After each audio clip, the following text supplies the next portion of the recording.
ઈડર વિસ્તારના અપહરણ કેસનો આરોપી કચ્છના માંડવીમાંથી પકડાયો. કચ્છ એસઓજીની પેટ્રોલિંગમાં હતી તે દરમિયાન બાતમી મળેલ કે ઈડર પોલીસ સ્ટેશન વિસ્તારના અપહરણ કેસનો આરોપી આલોક દિનેશ રાવળ રહેવાસી કુકડિયા ઈડર હાલ માંડવી બીચ ખાતે હાજર છે. બાતમીના આધારે તપાસ કરતા આરોપી બીચ પર મળી આવતા તેની ધરપકડ કરી આરોપીનો કબજો મેળવવા જાણ કરવામાં આવી.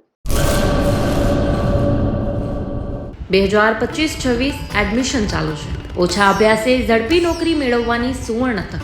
સતત 8 વર્ષથી નંબર 1 રહેલી સંસ્થામાં અભ્યાસ કરી અનેક વિદ્યાર્થીઓ સરકારી નોકરી મેળવી ચૂક્યા છે. ફાયર સેફટી કોર્સની થિયરી અને પ્રેક્ટિકલ તાલીમ સચોટ રીતે આપતી એકેડમી એટલે Gujarat industrial fire and safety academy. પ્રવેશ લાયકાત ધોરણ 10 થી 12 પાસ. આપ સૌ વાલીઓ અને વિદ્યાર્થીઓના સહકારથી સતત નંબર 1 રહેલી સંસ્થા 8 વર્ષ પૂર્ણ કરી 9મા વર્ષમાં મંગલ પ્રવેશ કરે છે.